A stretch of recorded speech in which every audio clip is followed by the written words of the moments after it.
Well, hello everyone and welcome back to another Theme Park Obsession video. My name is Dylan and thank you so much for tuning back into the channel. Today I'm hanging out at Six Flags Magic Mountain to see what's going on this week and of course have some fun. So how about you and I dive right in.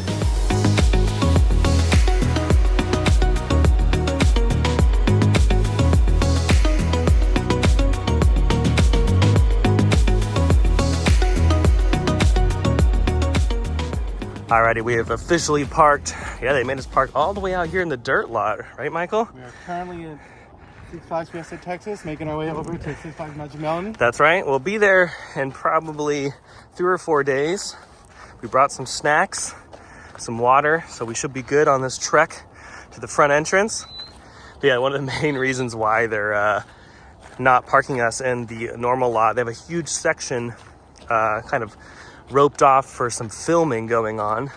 They do a lot of filming up here in Santa Clarita. Some of your favorite TV shows and movies are actually filmed up here.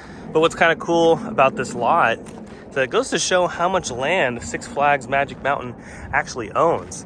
Main theme park is right there, and then they have all of this space to expand. And this is the massive section that is gated off for the filming project. Don't know what show for or what movie for, but it's definitely for something. And from here you can get a good shot of Scream's Cobra Roll.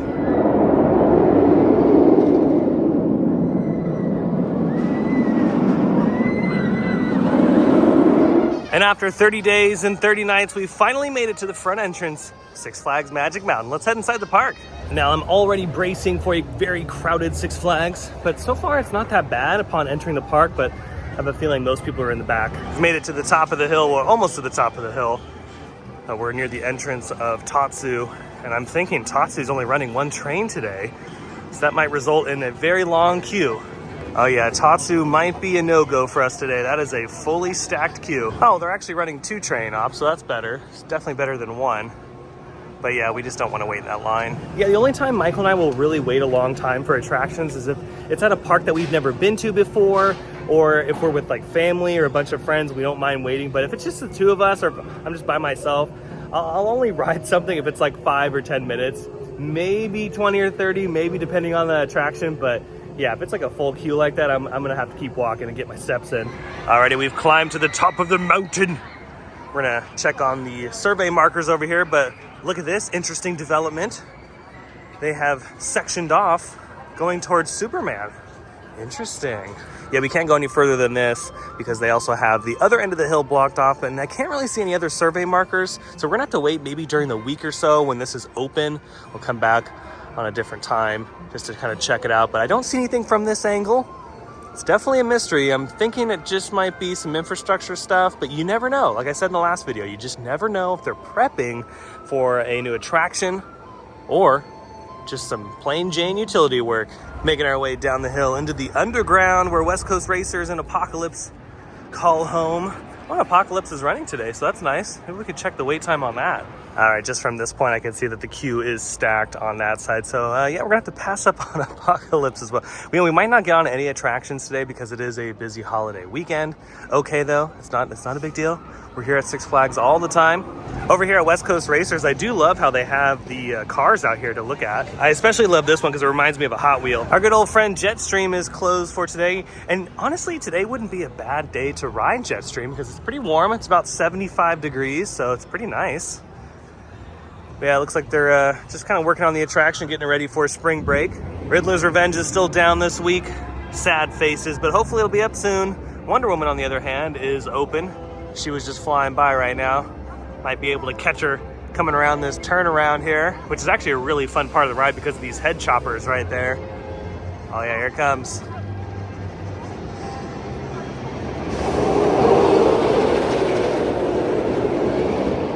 Such a fun coaster. Still curious if they're gonna do anything with the old tidal wave space one of these days. Still crossing my fingers for a mock Power Splash. That'd be nice. They finally finished the Aquaman Power Splash over at Six Flags over Texas, so that'll be really exciting once that opens. But yeah, I think one over here at Six Flags Magic Mountain would do really well. As far as the boardwalk game, since we're over here by Crazanity, still no visible progress compared to the last video that I did here at the park. But I'll keep an eye on it every single week because, yeah, what I'm thinking is that they're replacing all of those old games with some new ones. And over here in the Scream Punk district where Twisted Colossus and Scream are located, they still have the VR experience, the Army of the Dead. If you want to do this, it's an upcharge experience. It's $24.99 and there aren't any annual pass holder discounts, unfortunately, but if you want to check it out, it's right over here as you walk towards Twisted Colossus and Scream. Made it back here to Scream Ride Out Loud. Oh yeah. This coaster probably has the shortest wait in the entire park, which is not a bad deal because Scream actually does pack a nice punch for being a parking lot roller coaster. Goes upside down 7 times and reaches speeds of over 50 miles an hour. So yeah, not too shabby. And even though we're not doing any attractions today, I still love filming the park on days like this because I love showing all of you how crowded it does get on the weekends or holiday weekends. So if you are coming around those times, this is like what you have to brace for. Honestly, if you're at the park all day from open to close on busy weekends like this, you should be able to get through just about everything. It's just we're really spoiled and we come here during the week, like on a Monday or Tuesday, and it's really not that busy at all. Remember, they're still operating on that schedule Tuesday through Thursday. They're still closed, so just keep that in mind. But yeah, if you come on a Monday during the off-peak season, you should be pretty good as far as like crowds. There shouldn't be anybody in the park. The wait time is probably going to be long, but we still have to check anyway for Drop of Doom because if it is short, I'm down to kind of do it because Drop of Doom is just so much darn fun. Yeah, just like I suspected, the wait time's a little long for this one, but it's all right. We can come back during the week and ride it. Yeah, it's such a good thrill ride. That drop is unbelievable. I can't wait to do the one in New Jersey at Six Flags Great Adventure. I want to do that drop tower over there. Okay, we have an interesting development over here by the Bugs Bunny World. They removed the trees in the Pistachio Park area. So what's going to be happening over here?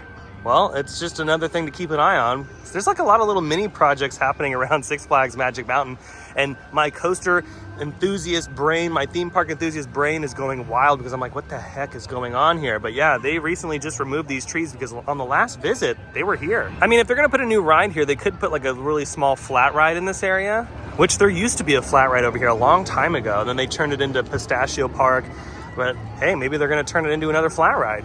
And on a side note, as far as refurbishments go at the park, Goliath is still down for refurb. Oh wow, there's actually not a long line for the funnel cakes right now. I know later it's gonna get crazy. All right, Michael, this is your last chance for a cookies and cream funnel cake. Do you want one? I mean, it sounds pretty good. It sounds pretty good. We haven't even eaten dinner yet. Yeah, well, typical theme park tradition is you have to eat dessert first, then dinner, right? Yeah, that's true. But then again, I don't know because they're pretty intense. These funnel cakes are no joke. I think we're gonna pass. This time we're gonna, maybe on the next trip we'll get one. Yeah, next time Michael and I are in the park, we'll grab a funnel cake because it's been honestly a long time since I've had a funnel cake. And honestly, out of the funnel cake heavy hitters, Knott's Berry Farm, Six Flags, and Disneyland, I think Six Flags has the best one. But with that, let's make our journey back to the car, AKA Six Flags Fiesta, Texas. Different theme park, but I think that's gonna do it for today's video from Six Flags Magic Mountain. I hope you enjoyed it. If you did, go ahead and smash the thumbs up button. And if you're new to the channel and you love these videos and more from Six Flags or some of your other favorite theme parks, consider subscribing because I have brand new videos every single week. I have an Instagram account, I'll leave the link down below in the description. But until the next video, I hope you have a beautiful day, morning, evening, whatever it is. And I'll see you next time in the parks. Bye.